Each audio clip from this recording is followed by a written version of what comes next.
or no?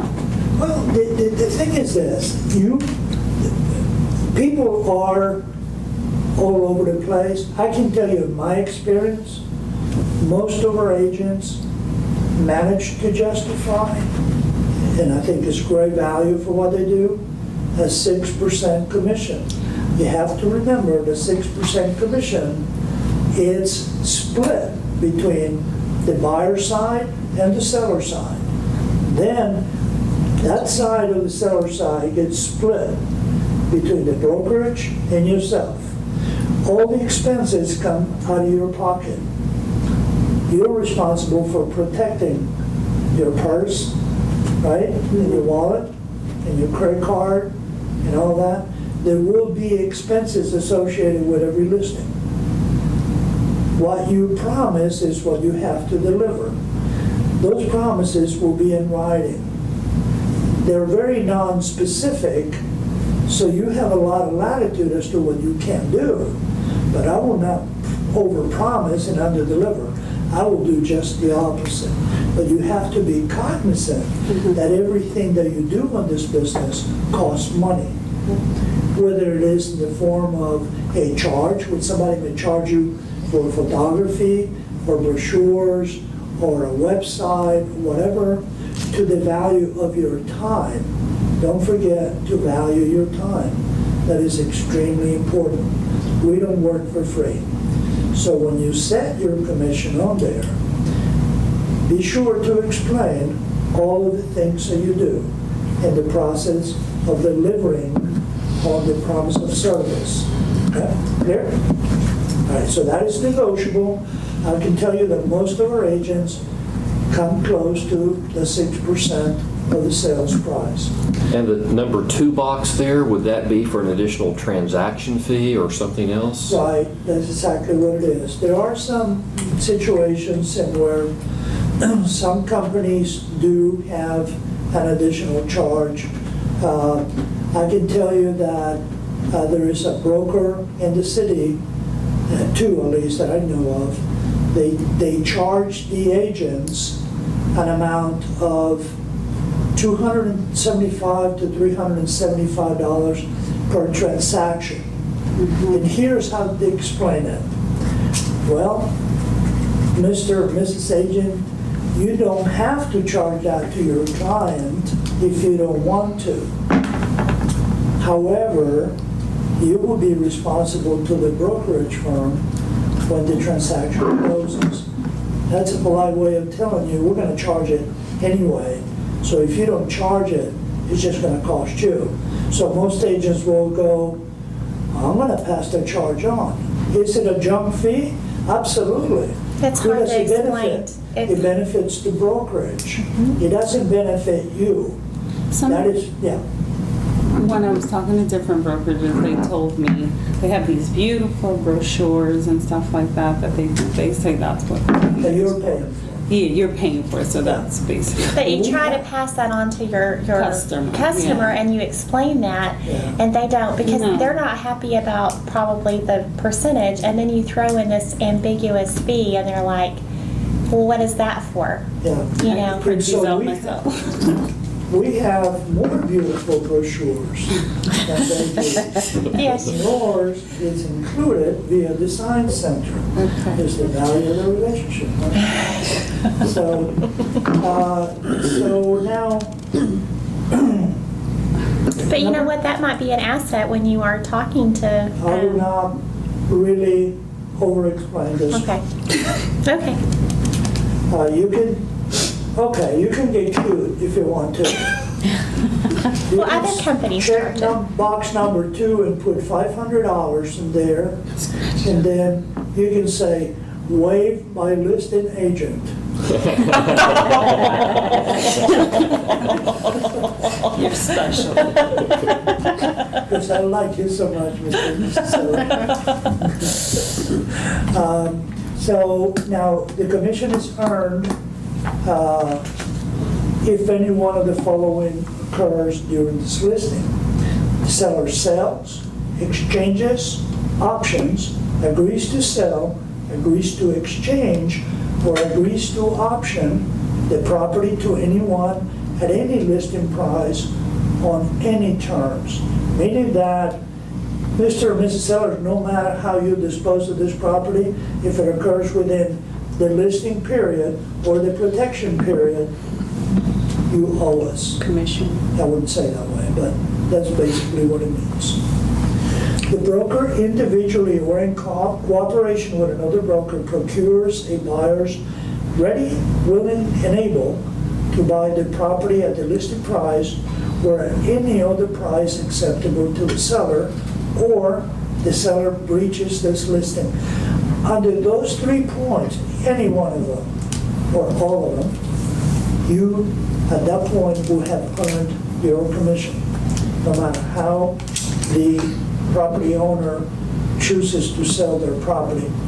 So if you bring someone who is ready, willing, and able to purchase a property at the listing price or any other price, usually lower, very seldom higher. Okay? Most buyers will not agree to buy higher. They will agree to buy at or lower. At that point, you have earned your commission.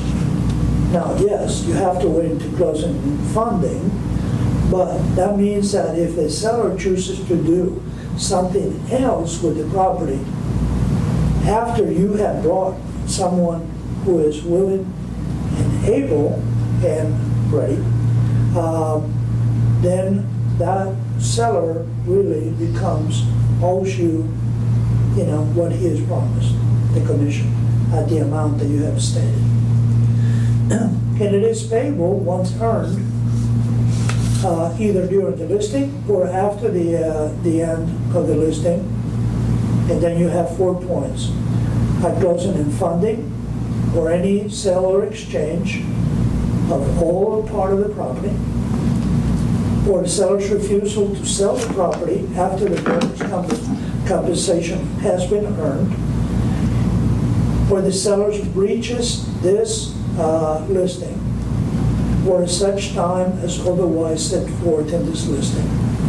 Meaning that no matter what happens, once you have earned a commission, that commission becomes payable.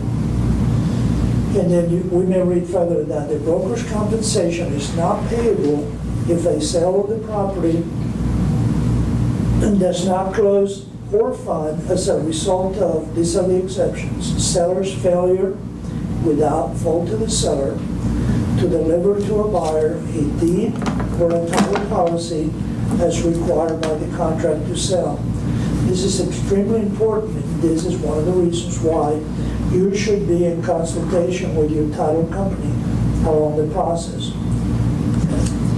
Usually, if there is a problem with the title, that could actually stall or prevent the sale of the property.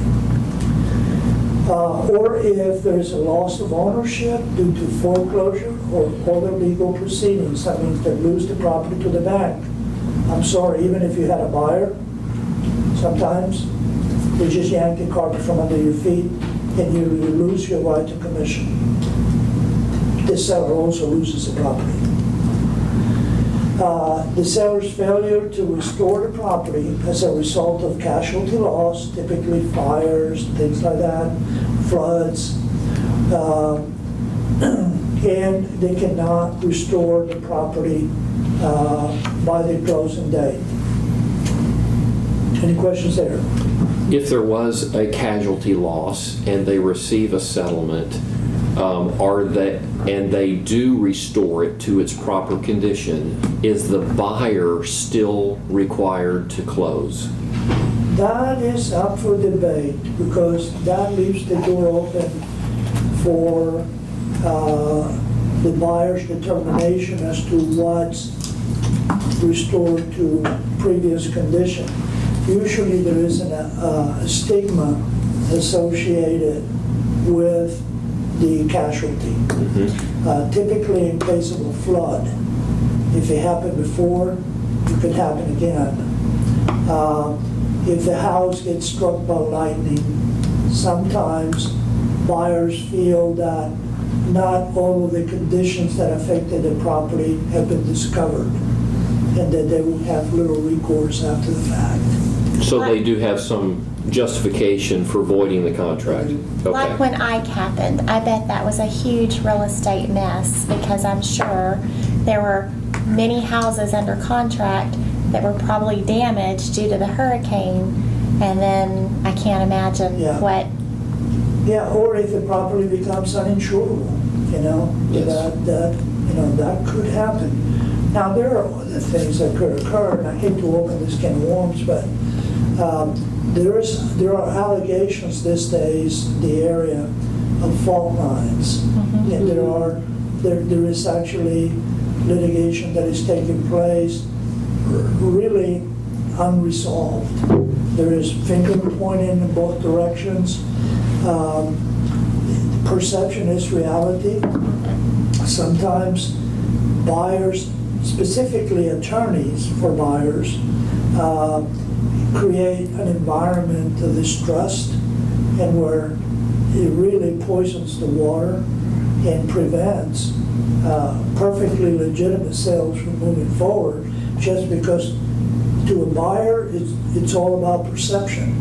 And if they don't have the confidence, or worse, if they have fear that they're getting less than what they thought they were getting, or there will be a potential problem in the future, even if it's perceived. For instance, if there is absolutely nothing wrong with the property, but there is a perception that this property is in an area where something bad could happen, then they imagine that could prevent them from selling the property down the road. That in and of itself, it's enough to say, hold, I'm not going any further.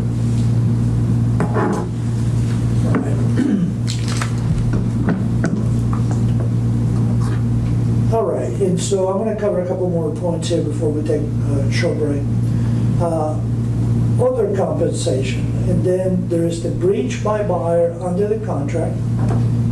If the seller collects earnest money, and this is a significant part to what Frank just asked about.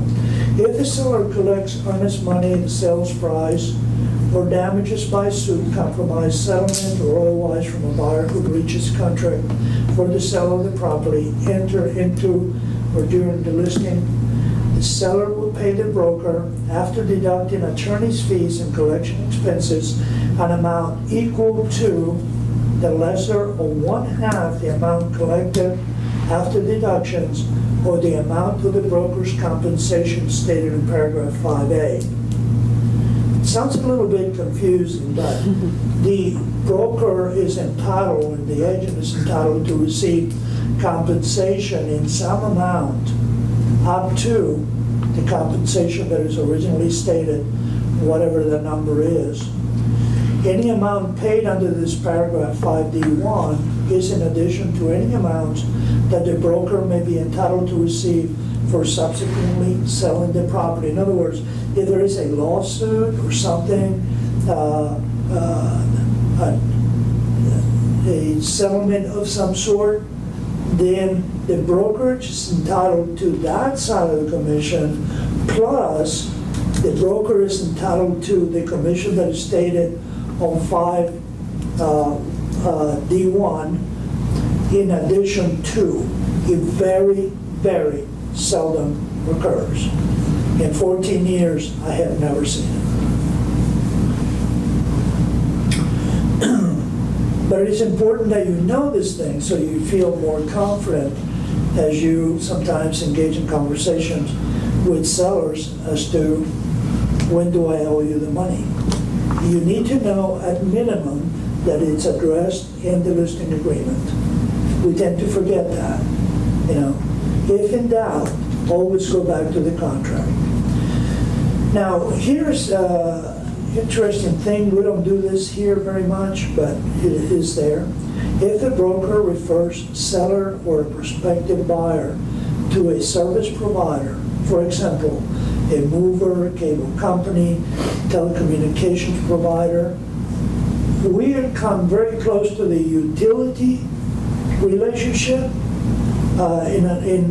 in one of these days in the near future, we'll explain more about that.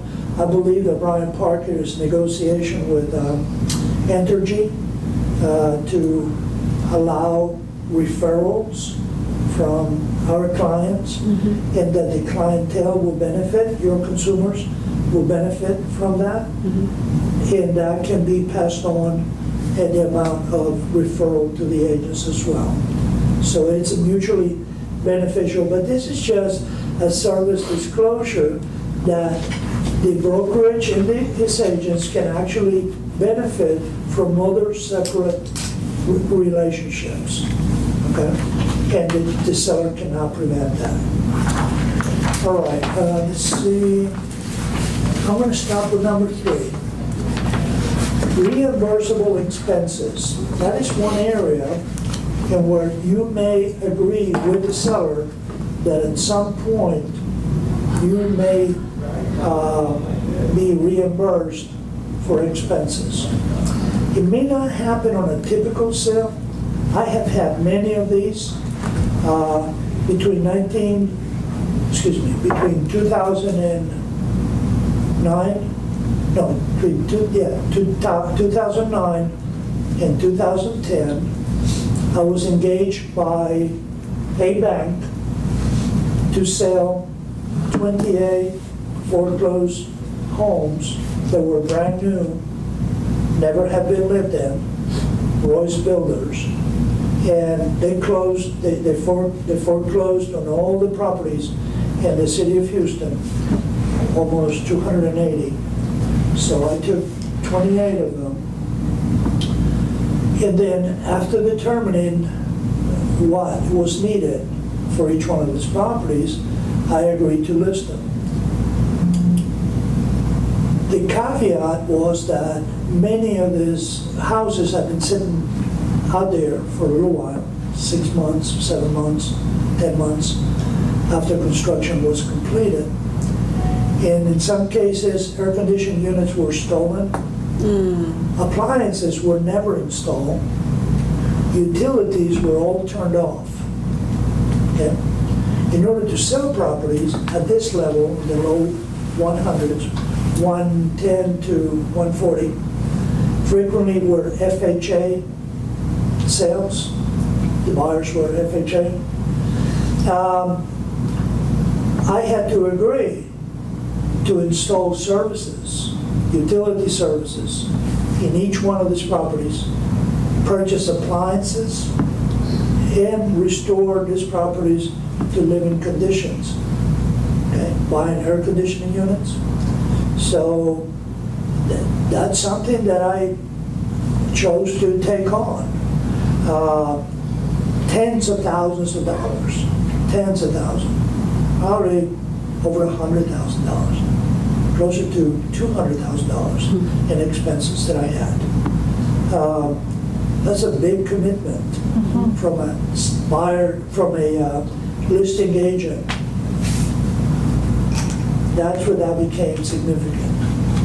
And the seller became responsible for reimbursing the listing agent for any expenditures in preparing this property for marketing.